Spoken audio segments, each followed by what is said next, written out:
Hello everyone. So in this video I want to talk about why is it that people are still sick?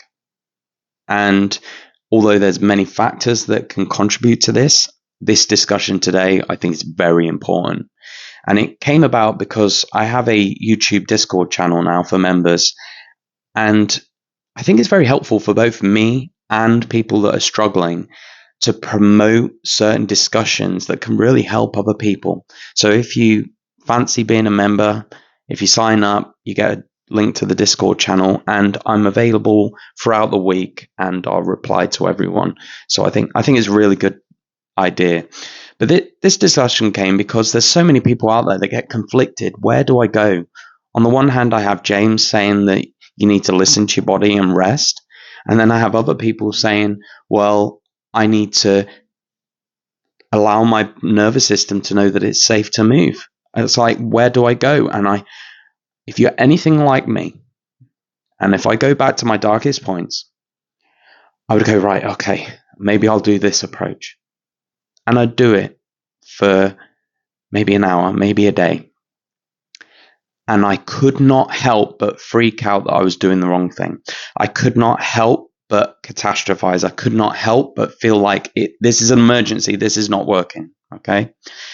And there's many people out there that I talk to and they say, I've tried your approach. I'm really resting. And I start to ask them questions. I ask them questions. So when you're resting, are you at peace? Are you really letting go? Are you catastrophizing? Are you thinking about the future? Are you thinking about everything that's going wrong? Are you reacting to every sensation in your body? Are you getting upset? None of these things are shameful or wrong. It's understandable what you're going through. But when you're in that state of fighting and you're fatigued and you're reacting to your symptoms and you're on a time limit, you're thinking, I need to be healed by this point. All these things that are going on inside your psyche is not rest. Your body may be still, but it's in a very, very stressed response. So what happens to people that get in this response, which is understandable given the gravity of the situation, you are going through hell, is that they rest and they go, my God, it's not working. I need to be coming up with a solution. I need to be researching. I need to be doing something. I need to push past these symptoms. I need to do something. And what ends up happening is they go, right, okay, I'm going to push past these symptoms. And then they get crashed and they freak out again. It's a loop where they never win. And they are so unsettled, so distressed with life, and life's moving by without you, that you feel like you're on a timer and it's perpetual stress, whether you're resting or not.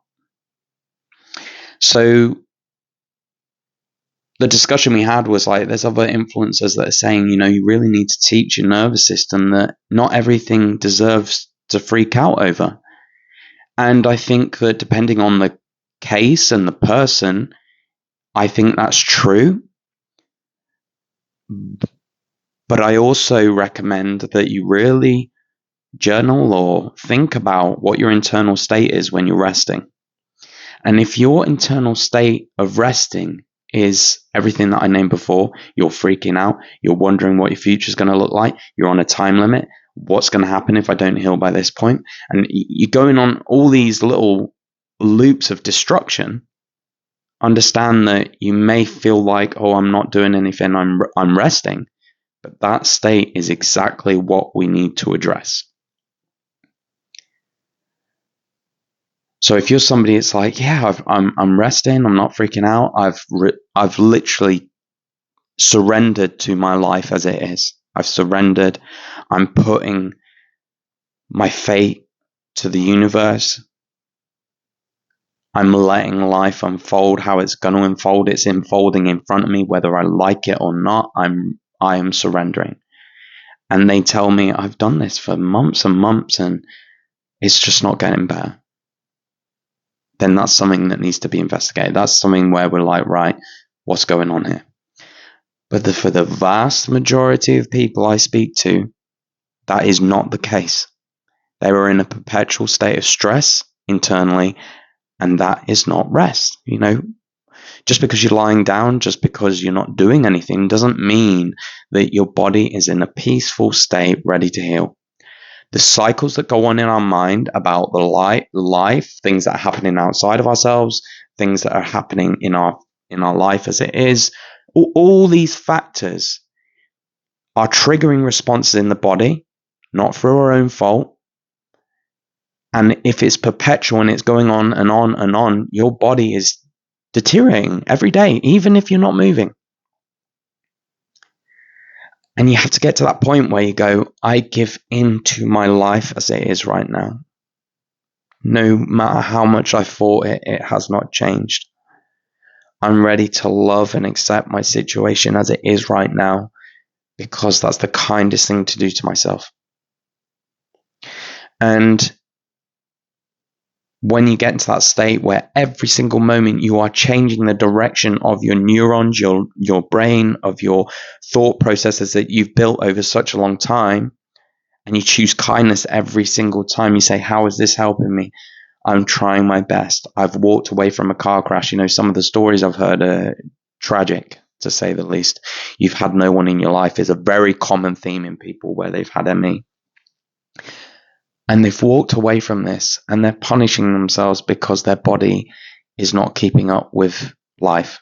And the stories that I've heard is they've not kept up with abuse. They've not kept up with psychological abuse. They've not kept up with emotional abuse nonstop since they've been a child.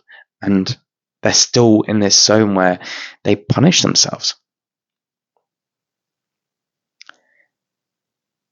And I see it, every time I do a consultation, I just see it more and more, where people are looking at themselves as if they're the problem, and then trying to come up with all these solutions to resolve their health, and they don't see it for what it is, which is they've walked away from tragedy, they've walked away from abuse, they've walked away from all these things, and they're still standing, but their body keeps the score.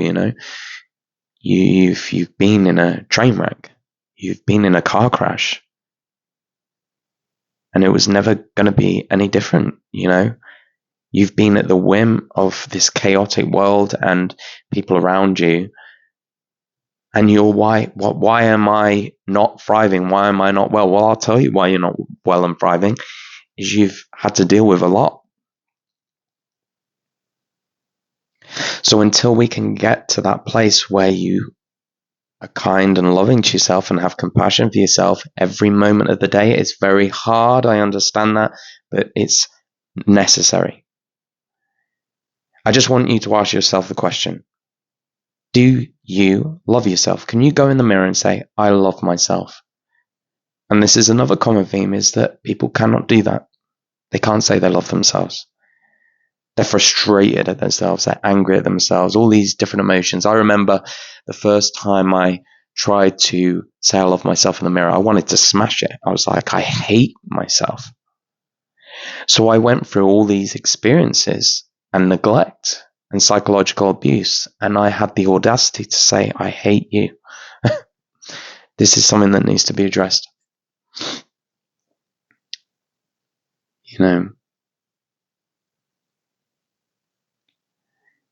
I think that when it comes to the discussion of nervous system, teaching, all this lot, I think there's a time and a place for it. But ultimately, if you've got somebody where they've ignored their body their whole life, and they've been taught to ignore their body their whole life, and then they come round in their most fragile moment of their body feeling like cement, feeling so heavy and tired and in pain, and telling that person, your nervous system is just being silly.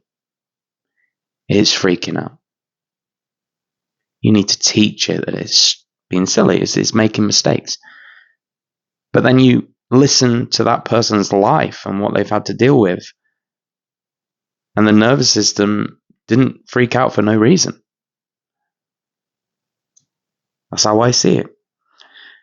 So when we start to look at the body and go, it's making mistakes, it's freaking out, it's in this perpetual state of stress, what the hell's wrong with it? It can't see the forest for the trees, this isn't how it's meant to be. It's just self-blame again. My recovery was about submitting to my nervous system, submitting to my fatigue, submitting to my body, and realizing I was actually, all these labels I put on it, all these diagnoses, all these like saying it's silly, what's wrong with it? I'm a 20-year-old man, why can't I get up the stairs? All this shit that's in the head, right? I was like, let's just take that out, throw it over there. Right, let's try it your way, body. Let's sink into that feeling. I give in. I trust in your wisdom. I trust in your ability to heal. I trust you. I'm going to trust you. I trust that the perpetual state of stress I was in is your way of communicating with me that certain people in my life, certain mindsets, all these things is toxic for me. And I address this, right? And when you can go, right, let's give the body the time it needs and not resist, not fight, not do any of that.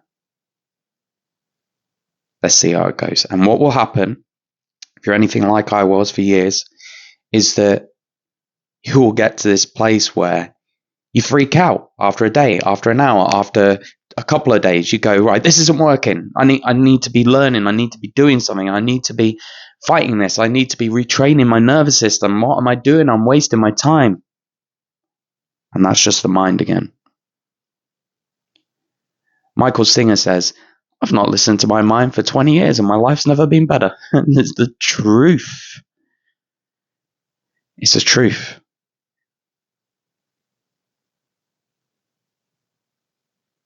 And I just think it's an important discussion. And obviously, I think it's much better to, when I do these videos, you know, you're talking to a broad audience. There's people from all different backgrounds, all different thought processes. They've absorbed certain things growing up and they have certain ways of viewing the world. And there's so many intrinsic things that ends with disease. And I think it's ultimately best when you do a one-to-one basis. But with this video, I just want you to kind of listen to this, listen to these words and ask yourself, where could you possibly fall on this spectrum? If you're a laid back person, which I think that's very rare, and you're not reacting to your symptoms, you're not reacting to your mind, and you're not continuing the same thought process that happened day in, day out. Like Joe Dispenza says, by the time you're 35, 95% of the thoughts you have in your head are the same as the day before, the day before that, the day before that, the day before that. And it creates the same personal reality that you've lived with that same mindset. And it's not to shame, it's not to guilt trip, it's not to say you're wrong, you need to change your life, it's all about you, you've done it yourself. It's not about that. It's about going, oh, this hasn't worked for me. And just start to understand that what happens internally translates on a cellular level and it has an impact. So if you're teaching your body to be fearful, to be scared, to be... Obviously, I just need to say this. It's understandable that those reactions take place. Your life is falling apart. But you also have to understand that it also works against you in the end. So you go, how am I reacting to my situation? How am I reacting to my life? How am I reacting in general? And approach it from a self-compassion point. And when the moment to moment life happens in front of you and you don't react in the same way, you react with love, you react with compassion, you react with, my body's tired, it might be the middle of the day, but I'm going to go and rest because that's what my body wants. Not go, how can I be resting? I need to get on with things. I need to be doing. I need to be retraining my nervous system. I think there's a very fine line where someone can listen to that and they've been through horrific abuse, and then they push themselves again. They go, I need to retrain my nervous system, when they've just been in a car crash. I think it's very important to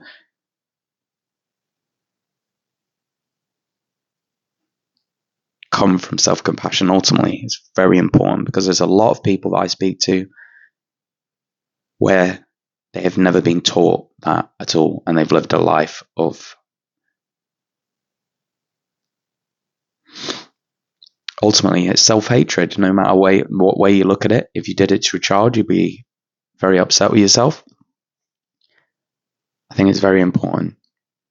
So I'll leave this video there. It's a long one, but I think it's a very powerful, important point. It's very important. It's at the heart of disease.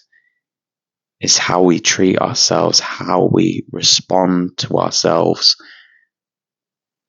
the disconnection we've had from our body for a long time, the blaming, the saying the body's got it wrong. And obviously there's a time and a place where you may have taught your body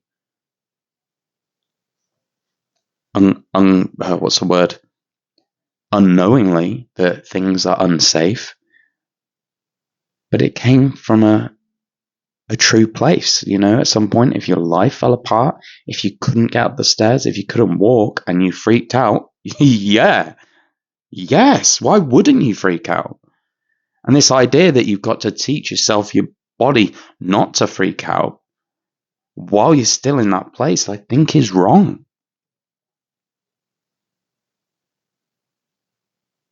And if you really take it 100%, you go with it and you let go. You stop trying to judge. You stop trying to record every moment of the day. Is this improving? Is this improving? Is this improving? Right, okay, I've done this for 3 days now.